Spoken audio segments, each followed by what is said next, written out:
Welcome, everyone. Thank you, Helena. I would like to welcome everyone to the Wednesday night Oasis for the Oakland Center for Spiritual Living. And you might be asking yourself, what is a Wednesday night Oasis? Well, here at the Oakland Center for Spiritual Living, we do our style of a satsang service. And in this service, we have a speaker come in and share on a particular topic, and then open it up and allow the community to speak to that topic as well in whatever way the speaker encourages us to do so. What you'll find is the Wednesday night service is what we intend to be rich, deep, and intimate. So welcome in. We are glad that you are here. This year's annual theme for Centers for Spiritual Living is, as you can see on the slides, community. Now, we are moving from the internal theme of home that we had in November into December, and the month of December is community, and that takes us out into the external larger world, and that's what our speakers are talking about this month. So looking at the participant list here, I'm not seeing anyone new, but if there is anyone who finds their way to our community and they're new to our community, I want to welcome you. You are in a wonderful space. And if you are new to our community, I invite you to navigate yourself to our website, www.oaklandcsl.org. And on that site, you can sign up for our village newsletter. And when you do, all you have to do is click the I'm new button, and it'll take you through what you need to do to get that connection. Now, our tech team in the background, they're going to be busy this evening because they're going to help us keep your voice muted. And we ask you to also turn off your video camera because it helps us with the transmission of this Zoom meeting. There'll be more special announcements later on in the evening, so please stay tuned to the end so that you can find out all that's happening here at the Oakland Center for Spiritual Living. But in the meantime, I want to introduce you to our speaker this evening, and I'm going to ask her to pray us in before she begins her talk. Our speaker this evening is practitioner and ministerial student Alena Hutchinson, and she is not new to these Wednesday night services. So I know that those of you I can see are here are very familiar with Alena. So welcome, Alena. Unmute here. So let's pray. There is only one presence, one power, that source of all light and love, wisdom, peace, that is manifesting right now as each one of us here, as each one within the sound of my voice, everyone who is participating tonight. Tonight we find ourselves on the brink of a new adventure as a community, as we welcome our new senior minister. In the world, we are on the brink of a new season where light begins to return to the earth. And for each one of us, we know that every moment in which we turn our awareness, our attention inside to who and whose we are, that light is there within us, available in this moment, and in this moment, and in this moment. I know that this service is blessed, that as we talk about the gifts of community, the wonder of community, we feel that space within ourselves and we bring it with us when we leave. into the world. It touches every person we encounter. And knowing this, we say together, and so it is. So I can't see y'all, but I'm going directly into my talk here. As Reverend Sally said, the theme for the year is living everyday wonder. And what a wonderful theme it has been. The theme for this month is experiencing wonder in community. So tonight I'd like to talk a little bit about how we can receive the gift of wonder in community and how cultivating wonder in ourselves can in turn enhance our sense of community. Along the way, we'll explore what makes a community, why in a spiritual community, that community itself offers unique opportunities for personal and collective growth, how we can transform a spiritual community into the beloved community, and how the gifts we offer each other can make all the difference. This is the fourth opportunity I've had to talk this year on the topic of wonder. If we're going to talk about experiencing wonder in community, it makes sense to go back and review that whole concept, to ground ourselves in our awareness of what it really means to feel wonder. As Reverend Sunshine Michelle said and demonstrated last Sunday, how you begin matters. So in January, we talked about the difference between wonder and awe. That basically awe comes in those overwhelming transcendent moments. And wonder, it's this quieter, smaller cousin. The example I gave then, which you've heard a couple of times now, is that awe is having a bolt of lightning crash from the sky and split a 100-year-old tree in half right in front of you. Wonder is pouring cream in your coffee and noticing how beautiful the swirls are, realizing that you may have seen that phenomenon thousands of times, but you've never seen these swirls. You've never experienced this particular beauty before. Scientists tell us that when we have an experience of awe or wonder, when we experience overwhelming beauty or power or love in nature or in art or in a simple, surprising act of human kindness, it has an amazing effect on us. We actually become more compassionate and generous. We have more of a tendency to see ourselves as part of a larger whole. Social scientists call it being more pro-social, but in science of mind, we just call it oneness.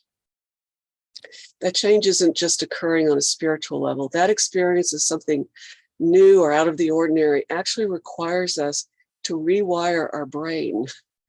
It's a whole person experience in which we slow our breathing and our movement to allow ourselves the space to create a whole new paradigm big enough to take in that new experience. In January, we watched two videos, one of a little boy experiencing rain for the first time, and one of an older man, sorry about that, experiencing for the first time those glasses that allow people who are colorblind to see color. We saw how for that little boy, the experience was a whole body experience, as it often is for kids. How his whole body reflected that sense of wonder, that rewiring of his whole being. And how for the older man, the body language was exactly the same. How he jumped up and down and laughed and shuddered and reached out with his arms as if he wanted to touch all the colors. Every time we allow ourselves to open to wonder, that's the gift we give ourselves. An inner world of expanded possibility, a full body experience of the truth that we are, in fact, part of a realm of infinite possibility. Scientists tell us that we could have more experiences of wonder by cultivating what they call a wonder mindset, by slowing down, by inviting wonder in, by being open to seeing things in a new way. In April, we watched a video in which someone set up a telescope on a busy street corner, and we invited one person after another to see the moon in a different way, a way they had never seen it before, maybe. We watched as people of all ages and races of every description accepted his invitation. And every person had the same experience of wonder, expressed in an almost identical way. I think we must have heard, "Oh my God," about 100 times. Watching that, the expression, "We are unique manifestations of spirit," came alive for me in a completely new way. And it highlighted for me the idea that when we encounter experiences of wonder, or we are moved precisely because it's not something happening out there, but something happening in here. It resonates with us on a really deep level because that power and beauty and love is us. We're realizing it in a new way. So, wonder and community. Social scientists tell us that communities are not locations or organizations, but people. Community is defined as a feeling, a set of relationships among people who have a shared history, a sense of belonging and safety, and a sense that they can impact their environments and each other. And that's our vision statement, right? We are a welcoming and inclusive spiritual community dedicated to individual transformation and collective growth. Social scientists also remind us that communities are complex. For example, there are communities within communities, like those Russian nesting dolls. If you think about it within our own community, there may be several smaller ones that you belong to, congregants or practitioners, the AV team or the kitchen crew, the folks you always sat with in the social hall after service, and the people whose name you don't know, but you wave at them because you always sit in the 5th or 6th row on the right side. You know those people. Speaking of that group, the people you wave to, that group reminds us that communities are complex in a different way. We tend to think of our communities as people we're closest to, our families, our work buddies, certain members of our faith community. But the people who study this stuff tell us that community is much bigger than that. Apparently, there are ties we have with people that come in 3 different varieties. There are strong ties, the ties we have with the people we're closest to and spend the most time with and rely on for emotional support, friends and family. There are also weak ties, the ones we have with acquaintances, or people who serve only one function in our lives, like the person who's been cutting our hair for the last 10 years. And then there are the invisible ties we have with strangers, the folks we nod to on BART because we always take the same train, or the baristas that serve us coffee a couple of times a week. Sociologists tell us that these weak and invisible ties are actually much more important than we know, even in our little community. They hold our social fabric together. So with our weak ties, our acquaintances, we get outside our bubble. In casual conversation with them, we get exposed to new information, new perspectives. One of my best experiences at OCSL has been taking classes and getting to know some of those people I only knew by sight, hearing about their lives, hearing their different perspectives. In this time of transition, it seems only fitting to invoke the spirit of Reverend Jeff. In his book, The Nature of Things, he devoted an entire chapter to the village and the mountaintop. In his formulation, the mountaintop represents isolation, time and space to commune with nature, to reflect. But always one returns to the village. That's where, in his words, our needs are met for love and understanding, security and safety, comfort, where the young learn from the old and the old experience joy in the young, where there's effortless sharing, a giving and receiving not just of resources, but of energy and wisdom and love and life itself. It's no wonder he called OCSL his village. And then finally, there are those ties that are so tenuous as to be nearly invisible. They also support our sense of familiarity and belonging. They remind us that we're all connected, that we're all one. Oh, sorry. Reverend Jeff understood the importance of these invisible ties. In the first class he taught at OCSL, he challenged us in interacting with the invisible community in our lives, our baristas, our servers, to simply call those people by name. At that time, I was making a daily run to one of 3 Starbucks, and I started doing that using people's names. And within an amazingly short period of time, I knew the names of a whole collection of Starbucks baristas. I knew their names and where they went to school and what their majors were, and when their mom was sick, and where they hoped to transfer after community college, when they got accepted to their first choice of colleges, and when one of them decided to throw caution to the wind and go to Los Angeles to pursue her dream of becoming an artist. All that in the time it took to make a cup of coffee.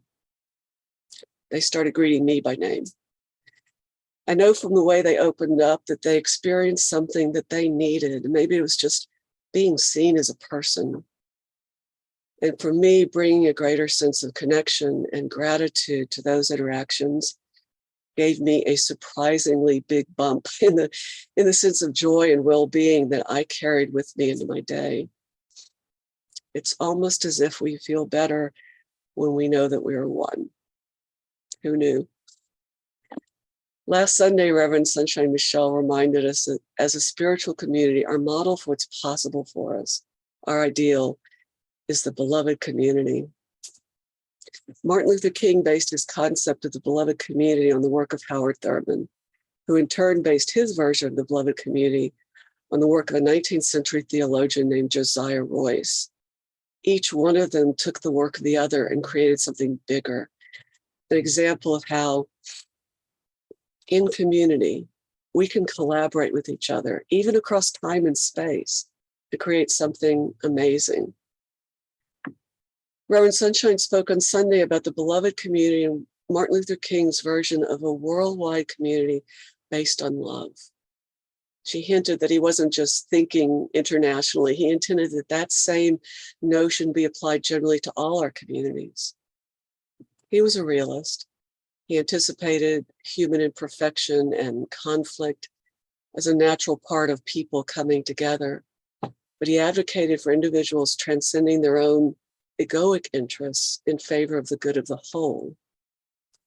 For Josiah Royce, his predecessor, that wasn't just something that spiritual communities could do or should do. That was the gift of spiritual community, of faith communities focused on love. That members could deal with those inevitable conflicts and owies, not only by naming them and facing them, but by each person doing their own work to heal any wounds that were caused. It was his belief that when a member of a community brings love to a situation in that way, it doesn't just heal that person, it heals the whole community, and it leaves the community stronger than it was before. Bringing love to those difficult situations requires a wonder mindset, an openness to seeing something new in a situation, to seeing it not just through our human eyes, but through our spiritual sight, and allowing it to change us, to rewire us. In his book, Creating the Beloved Community, CSL minister Jim Lockhart points out that the beloved community can be one of those communities within a community. Stated differently, it isn't necessary for every member of a spiritual community to be consciously part of the beloved community. Any small group within a center that's dedicated to being part of a community based on love constitutes the beloved community. In other words, you don't have to wait on anybody else. You can just start. So over the last 2 years, the practitioners at OCSL have been holding the heart of this community during our transition phase. They've engaged in a variety of discussions and exercises and visioning sessions, all aimed at allowing the presence of the beloved community, a safe, inclusive, cohesive community based on love. The exercises we did were based in part on the work of Peter Plott. He says his model of community building is for anyone who wants to be part of creating an organization that works for all. And he notes that making the world better requires more than individual action. It requires people coming together in small groups, in communities, characterized by a sense of belonging. So he has a method he uses to help create that kind of community. He invites people to take ownership of their communities, to belong in that sense, to belong as an owner, and to create a new future, not by focusing on problems, but on possibility, generosity, and gifts. To me, that sounds like creating or cultivating a wonder mindset, an openness to seeing things in a new way. He invites participants to who are doing his workshop to consider community in new ways by engaging in 5 different conversations, each one prompted by a question. And these conversations usually take place over hours. But what I'd like to do now is to just have you spend a few minutes considering your answer to some questions that are inspired by his model, just to get a little bit of a feeling for what it's like to consider community in that way. And I'll put the questions in the chat in case you want to revisit them later. So as I read these questions, I'm going to encourage you not to overthink your answers, but just to get quiet and slow down and see what's the first thing that bubbles up when you hear this question. You might surprise yourself. So, okay, the questions. I'll pause between each one to give a little time for something to bubble up. The first question is, what's the choice I made by being here at OCSL?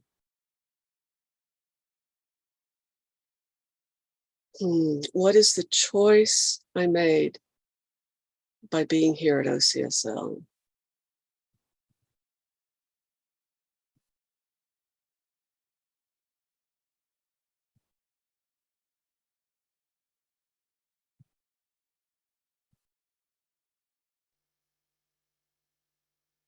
The second question.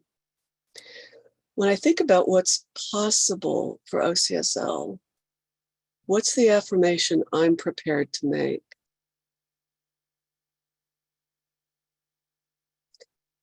When I think about what's possible for OCSL, in this philosophy that's all about possibility, what's the affirmation I'm prepared to make?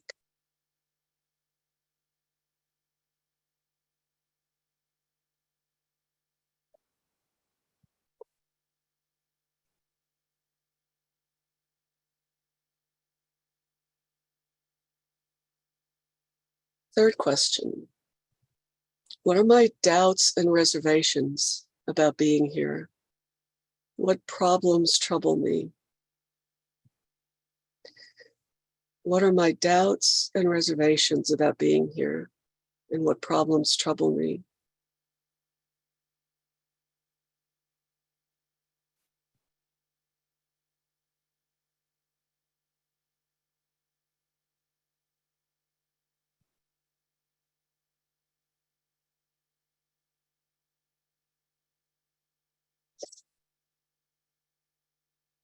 Fourth question. In what ways might I have contributed to those problems through my action or inaction?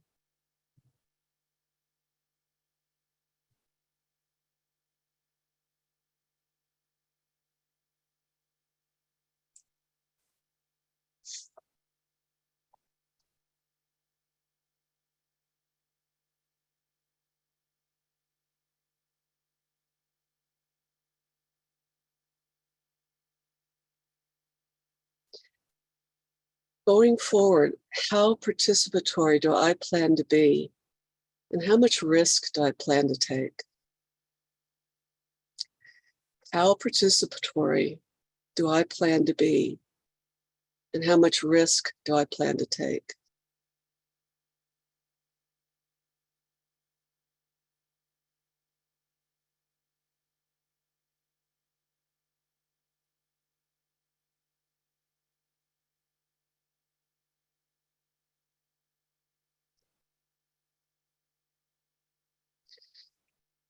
And finally, what gifts do I have to give this community that up till now I may have been withholding?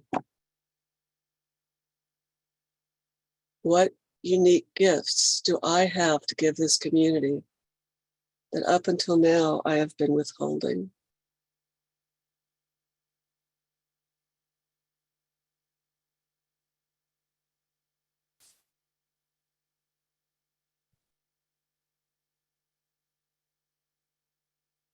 So we'll have a chance in a few minutes in our discussion period to talk about anything that came up.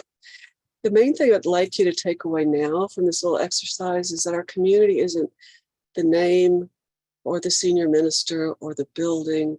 It's the people and the relationships that we're creating moment by moment and the commitments we're making to ourselves and to each other. It's the beloved community if we are committed to creating it. As Reverend Sunshine reminded us on Sunday, for unity to happen, you have to bring yourself. I think she was channeling Ernest Holmes maybe when he said, we arrive at a consciousness of unity only in such degree as we see that what we are looking for, we are looking with and looking at. I'm going to repeat that one. We arrive at a consciousness of unity only in such degree as we see that what we are looking for, we are looking with and we are looking at. So on that note, I'd like to look at Block's last question. What gifts do I have to give this community? His question kind of invites us to consider the unique gifts that each of us has to give. But I think there are more important gifts that we need to give if we want to create the beloved community here. Experts on community building tend to focus on relationships. So I thought I'd turn to David Rico and his wonderful, meditative, Buddhist-flavored book on cultivating healthy relationships, how to be an adult in relationship. He talks about what he calls the 5 A's, the things that everybody wants in relationship. It occurred to me that these are the gifts we most need to offer each other if we are committed to creating the beloved community here. He says that love is experienced differently by each of us, but for most of us, 5 aspects of love stand out. We feel loved when we receive attention, acceptance, appreciation, affection, and allowing. And allowing happens when we're allowed the freedom to live according with our own deepest needs and wishes. His first A is attention, giving it attention in a way that's neutral and respectful instead of judgmental. He says, the real you is an abundant potential, not a list of traits. And intimacy can only happen when you are always expanding in others' hearts, not pigeonholed in their minds. We offer the gift of attention in community when we hold others in our hearts with an attitude of openness and curiosity about the abundant potential that they are, the abundant potential they have expressed, and the abundant potential they haven't yet expressed. When we hold them in our hearts and minds with a wonder mindset. The second gift Rico talks about is acceptance. He notes that in Buddhism, it's referred to as the glance of mercy. We offer acceptance when we receive others respectfully with all of their feelings, personal traits, their choices and lifestyle, even when we don't agree with it.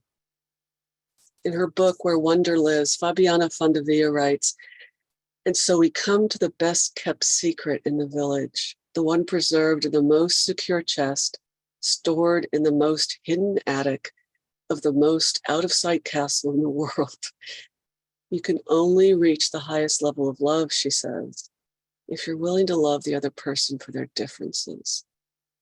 To discover similarities with someone else is a delightful experience, but to learn to converse with another in their peculiar mix of sensitivities and fears, preferences and aversions, gifts and limitations, wisdom and madness. That's the key that opens the chest of spiritual gold.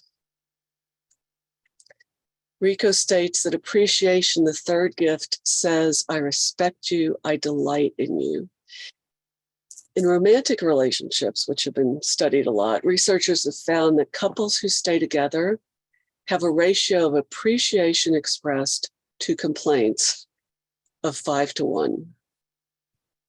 One of the things I really appreciate about this community is that we seem really, really good at expressing appreciation for each other.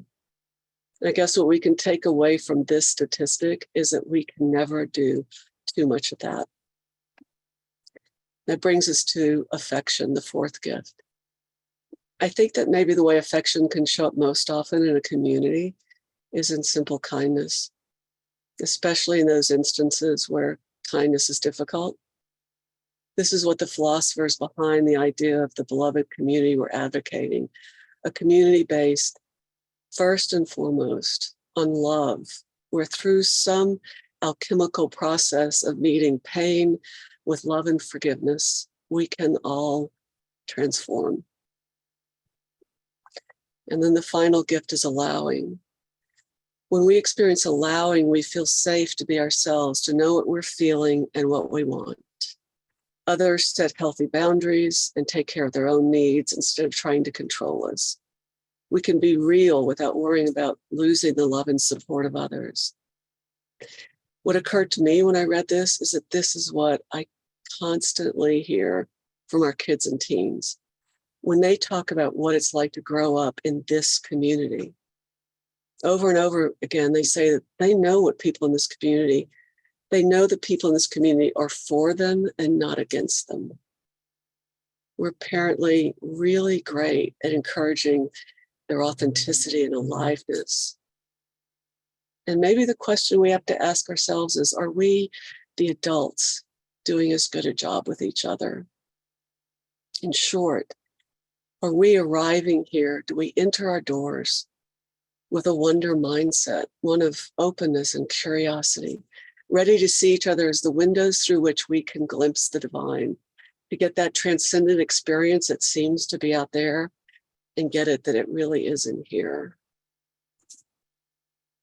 The Jewish theologian Abraham Joshua Herschel tells us that our goal should be to live life in radical amazement, in awe, to get up in the morning and look at the world in a way that takes nothing for granted. Everything is phenomenal. Everything is incredible. Never treat life casually. To be spiritual is to be amazed. And our own CSL minister and author, Jim Lockhart, reminds us that amazement is tied to the consciousness of healing, mutual support, and possibility, thus bringing the community forward to a greater capacity for compassion and love. In his words, to be in the beloved community is to see with the eyes of awe.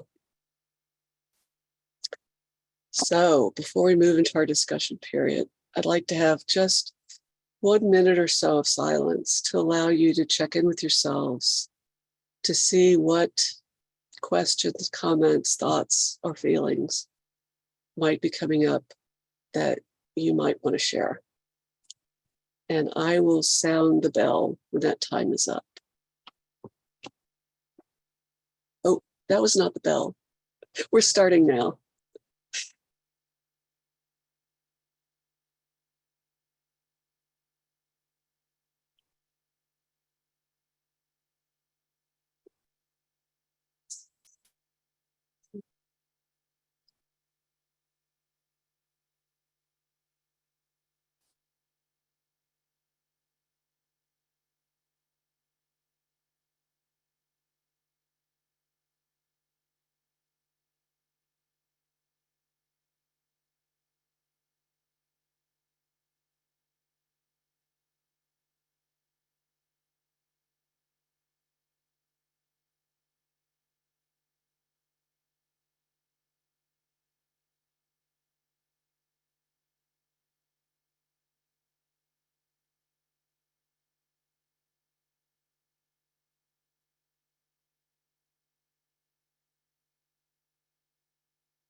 So if you've had a chance to let something bubble in, I think we can move into our discussion period. And I did put the links to the 3 videos I mentioned in the chat and also the questions that we talked about. I think. Thank you, Elena. And everyone, if you have something that you'd like to ask or share, please turn on your video, unmute yourself. It helps if you raise your hand, because if we have a lot of questions, we want to be able to get you in order that you ask the question.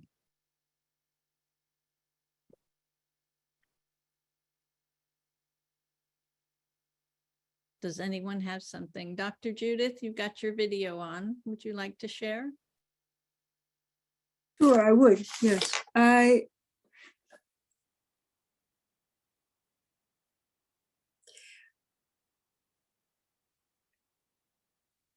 I would like to recover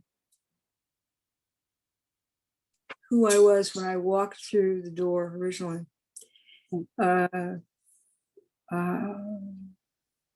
I was open and ready. Everything did seem quite amazing to me.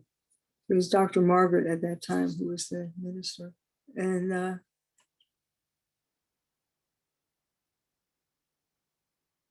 it only took a couple of Sundays before I just started connecting with people all around. And that, I have to say that I've allowed the presence of COVID to change it in a way that doesn't serve me or my family here. I call it my church family. That's what I like to say. So I'm beginning to feel brand new. And that is a great joy. And the questions, it takes more than a couple of minutes for me to, I'll be looking at them later. And also, I want to write down those authors and those other books, because their comments and their explanations and that you have, brought to us are, it's just like when I first heard Dr. Margaret and everything she said, I said, oh yeah, I think like that. Oh yeah, that's the direction I would like to go in. Yeah. So anyway, my heart is really opened by the questions and by your talk. So thank you very much. Yeah. Thank you. When you first started saying, I want to recover that feeling of newness, when you first walked in, what I was reminded of is I ran groups for years. And one of the things, when you run groups, every time one person in the group changes, it's a new group. And so we're kind of constantly in that place. And especially now, we've been through this transition. We are starting with a new minister, and it is new. The whole thing is so brand new. And can we allow ourselves to feel that newness in us? Yes, I loved what you said. Allow us to feel that. Can I allow it to feel? Yeah. Thank you. Yeah, thank you. I guess see Constance.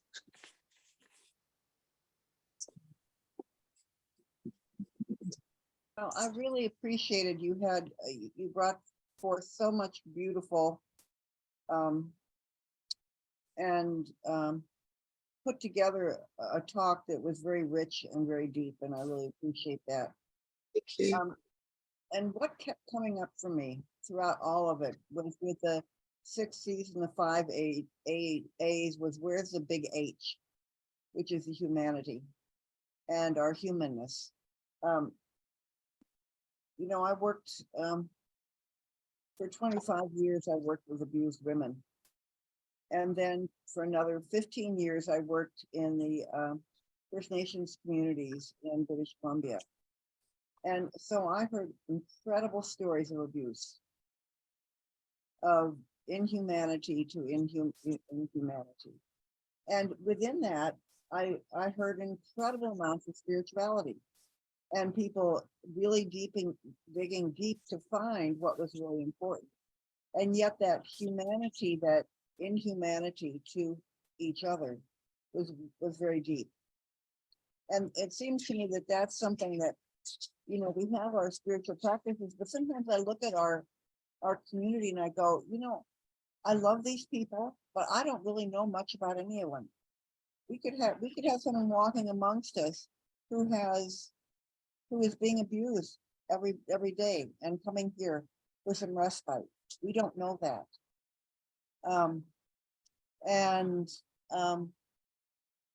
You know, we could have people who've done horrible things in their life and they're here maybe to try to repair it, maybe to escape from it. Who knows, you know? But it's like we don't want to talk about that. We don't, you know, just like Reverend Cheryl, when I did the Manifest More Money, she says, one of the things CSLs are really bad about is we don't like talking about money. You know, we don't like talking about sex. And we certainly don't like talking about being mean to each other. And being, so I just don't know where that all fits in, but I do know that that's part of that's the big H in my mind. Mhm. That big H needs to go along with the 5 A's and the 6 C's. Yeah, I mean, that is actually feels like a really important theme for me. I think I talked about this last time. Often we hear that phrase, we are spiritual beings, and we think we're spiritual beings, unfortunately, having a human experience, or we live in one and forget the other. And I think what I talked about last time was the metaphor that came to me one time in meditation. It's like, how do we see terrible things happen in the world and know that God is in this, right? Or how do we not go into spiritual bypass and really honor our human selves? And it occurred to me that, and some of you may have heard this, our eyes don't see the same image. We have 2 different images and our brain puts it together. And we can close one eye and see one and close the other eye and see the other. And can we do that with our human sight and our spiritual sight? Look at any situation and know that, you know, there is both a human reality and a spiritual reality going on at the same time, and not feel the need to collapse it into one or the other. And at the same time, I think one of the things that is our community, part of our culture is that we're very good at going to the spiritual part, to doing the prayer. And one of the things that I've noticed, because I've got family who are part of the fundamentalist churches, that one of the things those churches are very, very good at is actually giving practical help. Mm. And that's one of the ways they bring people in. That's one of the ways they keep people. Yeah. In addition to prayer, and then, you know, a lot of other things that they do, but they give practical help. Mm. And I think that's something that would make our beloved community a whole lot more rich. Grounded. Yeah. Yeah. I want to go to Maureen because she's had her hand up for a while. Thank you, Constance. Hello, great Hi. talk. Thank you. So for me, what I wanted to talk about was, well, first of all, talking about how, you know, OCSL is like this community. I see it as a macrocosm, the smaller one. What is it? Microcosm of, right? And so within that, I think it's wonderful that we get to practice these things. And I'll even take off of what Constance was saying, practice our humanity with each other. And the questions that you brought up, I was all with you. What is the choice I made being here at OCSL? When I think about what's possible for OCSL, what is the affirmation I prepared to make? That was easy. What are my doubts and reservations about being here? What problems trouble me, right? And then you asked, in what ways might I have contributed to those problems through my action or inaction? And that's when I was like, whoa, wait a minute. This is not supposed to be, you know, but actually it felt uncomfortable. But I think that that's what's so amazing with this kind of community, because at least for me, I don't want to speak for anybody else, but for me, my ego feels safe here. Mm. My ego feels safe because we're all coming together to be better, right? To learn, to connect, to understand the larger context of what this all is. Yeah. And so for me, that helps me to feel safe and to feel the love that you described. So even though, we're human and we've got our humanness to it, I just feel that we are a more safe place to be able to do that. And at least I would hope that we would strive to be that. So thank you. It's funny, Block says his questions are supposed to be provocative. He wants everybody not to just come up saying, hey, there are these problems, but like to own it. He talks about belonging as being not just that feeling we had, a lot of us, when we walked in the door and said, oh, I feel home. He wants us to belong in the sense of being an owner, right?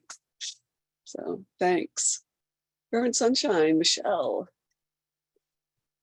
I love this conversation. Oh my goodness. I mean, I was trying to just sit back and observe, but it's hard for me not to say something. And I love where you've provoked people to go, Allie.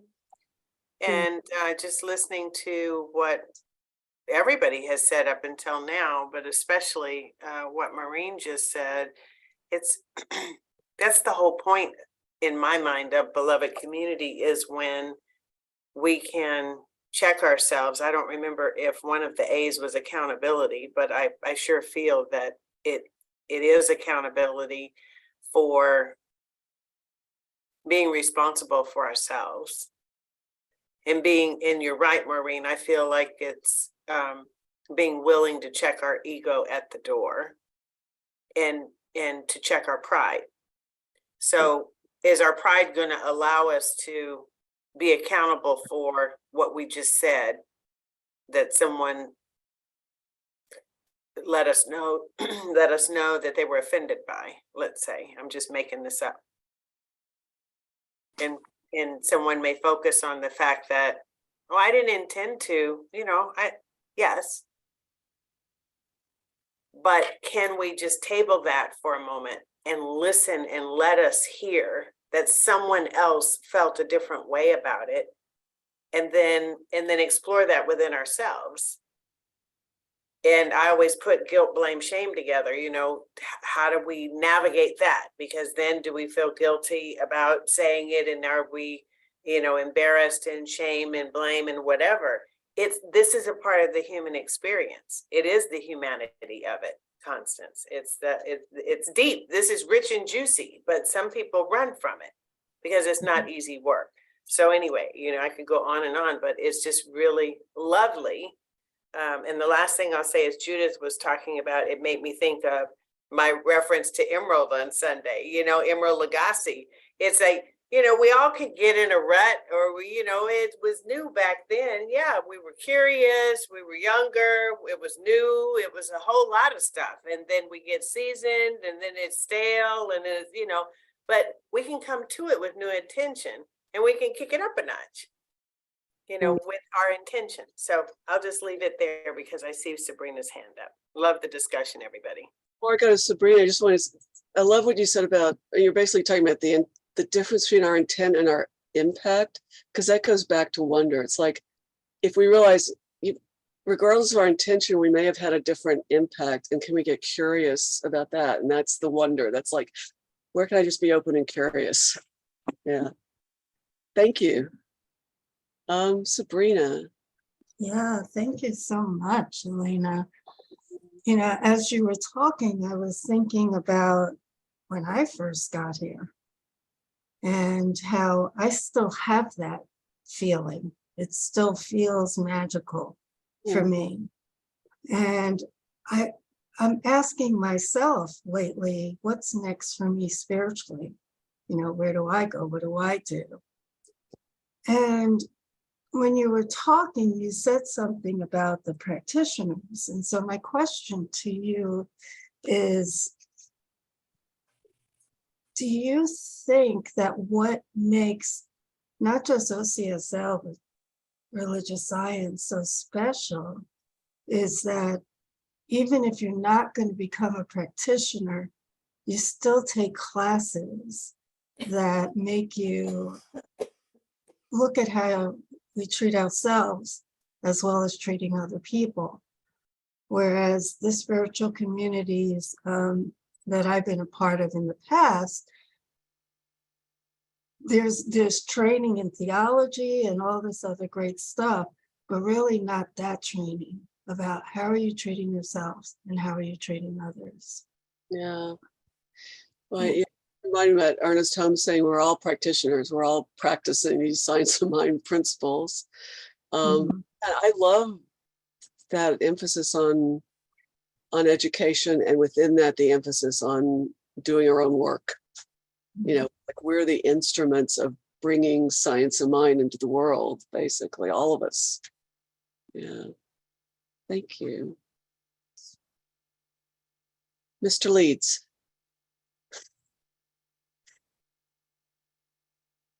There I am amongst the leaves. So I'm like, my mind is just like spinning with reactions to things that have been said, and I just wanted to bounce off a couple of things, something Judith said and something Constance said. So Judith, you're talking about how letting the COVID impact your experience, and I know that is also true for myself, and my just my observation is that it's had such a tremendous impact society-wide in ways that we don't even recognize, in terms of the trauma of it, and in terms of the, just like what Elaine was talking about with the invisible connections we have, the little, the importance of those little casual social interactions. We've lost so much of that over the past 2.5 years, and I think it's really it's traumatic in a way that we don't even recognize.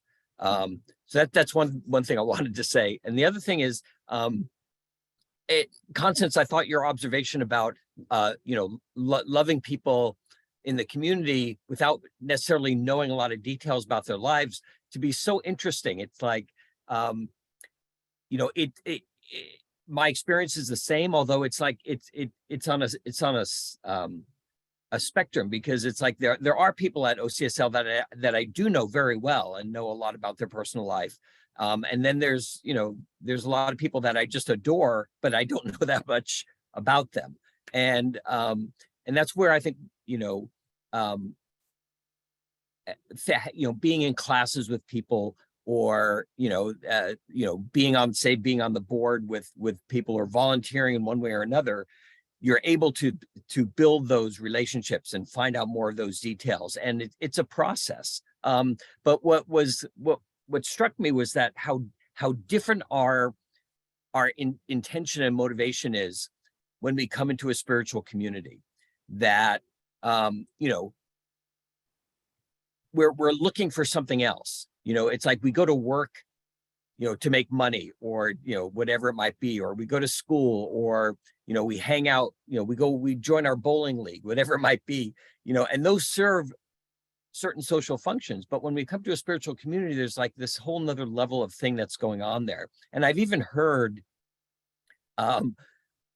people at OCSL make a comment like, I come here to be spiritually fed. I don't want to deal with that other crap, So, and my feeling is that, you can't separate it. It's all just one big bowl of porridge. So, anyway, those are just my random thoughts. Wanted to throw them out there. Thank you. Love those random thoughts. Yeah, I was thinking as I wrote the talk about starting classes and what a different experience that was, after than before, and sitting in class and seeing these folks who, perfectly ordinary looking people. You can imagine them puttering around their gardens or in their corporate offices or classrooms, whatever. And then you hear about, when they met Ernest Holmes and when they worked with Ram Dass and when they, I don't know, served for years in the Peace Corps or were a monk for 20 years or walked around India for a year. And you're like, where am I? I spent an hour with Barbara as part of the Women's Spirituality Group. I spent an hour with Barbara Williams, just hearing her autobiography from her own lips. I can't tell you what a gift that was. So yeah, it's the whole thing about the more you invest, how much more you get back. So who else? Anybody? We're running I out just of want to say that that's the attention. That's the attention. Yeah, we have gone way past time. Sorry, Reverend Sally. I will turn this back over to you. This has been a very rich, informative, and deep discussion. Let's give Alena, I was going to call you Allie. I'm not familiar with calling you Allie. So Alena, some love for her talk this evening. I know that this has stirred up a lot. We have the big H, 5 A's, 6 C's.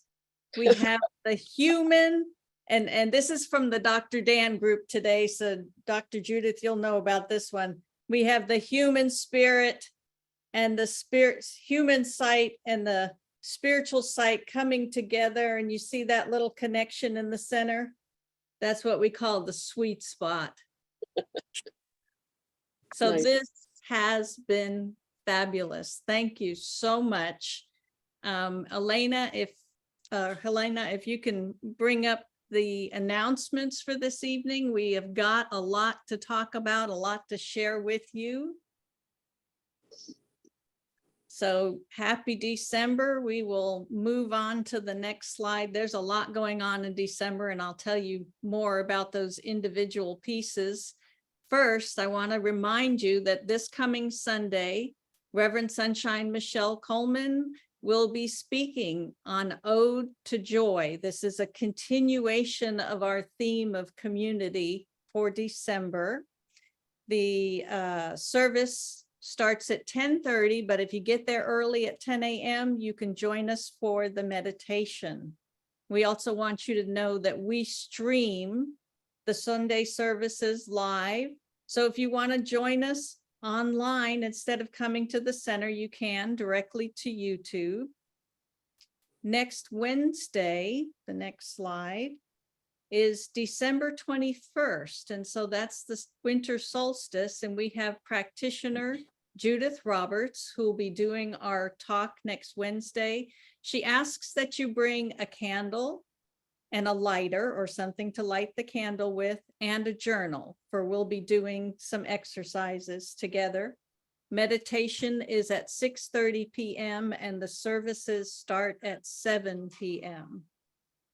Now, with the Christmas and New Year's falling on a Sunday, we have a full celebratory calendar for closing out this year and starting next year. As you can see on the slide, we have the candle lighting service on December 24th. That begins at 7 p.m. in the sanctuary.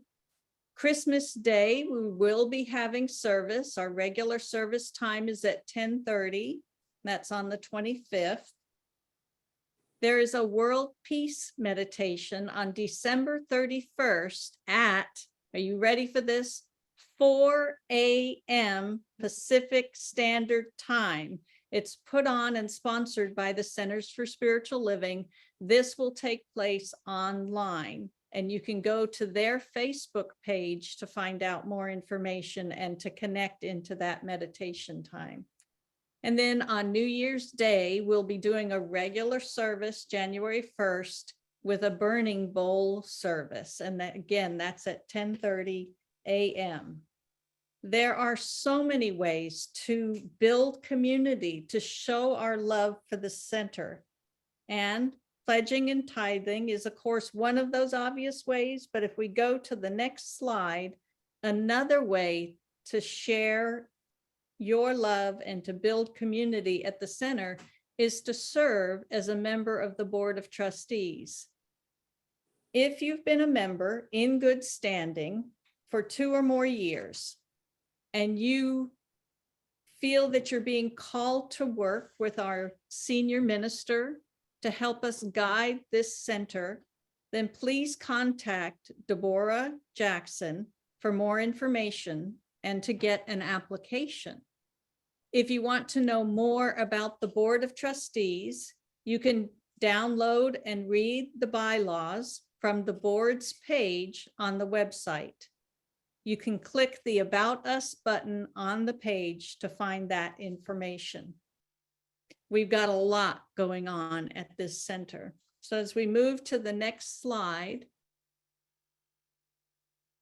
we are continuing our pledge, and we want to fuel our pledge rocket all through the month of December. So if you haven't already put your pledge in, or maybe you want to go back and up the pledge, that's always welcome as well. Your pledge helps Reverend Sunshine and the board create a workable budget for 2023. And as we can see on the next slide, our rocket is taking off. So make sure that you are on board. Once you've pledged, you can get your star from the check-in desk in the sanctuary foyer and add it to the galaxy on the poster that we have up on the Sunday services. The more stars we have, the brighter our 2023 financial future will be. And you can also fill in the online form. You can click the donate link that's on our webpage to be taken to the pledge campaign and the form.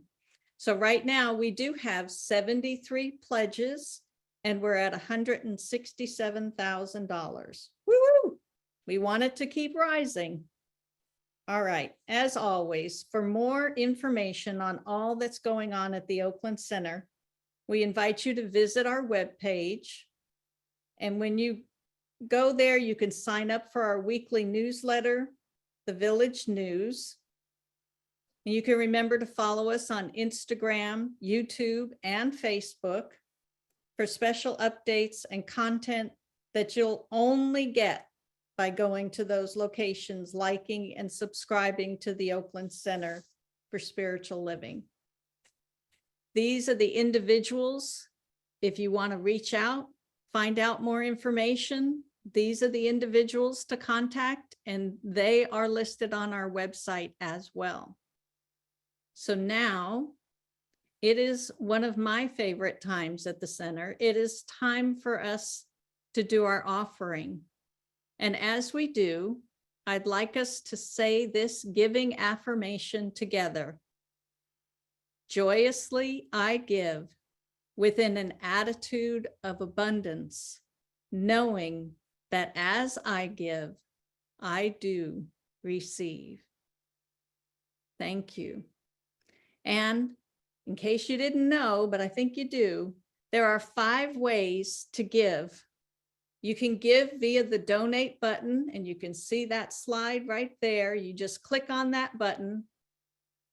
You can give through credit card, by mail, by Zelle, or by text, or by dropping your check or money into the basket at the Sunday service. And thank you, Helene, for that great slide and pulling it together for us. This gives us all the ways that we have to give to the center. It has been a wonderful evening, finding out about community, having some discussions on it, rich, intimate, and deep. Alena, thank you. And I also want to give a few more thank yous before I hand it over to Alena for our closing prayer, because Wednesday night service could not be done the way it's done without our tech team in the background. So I want to thank Helene for doing the PowerPoint. I want to thank Sabrina and Alice for doing the muting and the spotlighting. And I want to thank Reverend Sunshine for praying us into this evening service in the preseason, pre-show activities. And I also want to thank Constance Chapman for helping pull everything together beforehand. It truly does take a village, a community, to do what we do here at the Oakland Center. So now I'll turn it over to Alena to give us our closing prayer. And thank you for staying on a little bit beyond the time. And if you want to, after the prayer, we can all say hi. All right. Thank you. Oh, how grateful we are for this community, for this opportunity to come together, for all the people who made this possible, for this chance to experience our diversity, our uniqueness, and our unity and oneness all at the same time. And in this spirit of gratitude, we speak our word into the law that our intentions for this community to be the beloved community are already on the mind of God, already being created, the prayer already having been answered. And so we say, and so it is. And y'all can turn on your cameras again. And the recording can be stopped.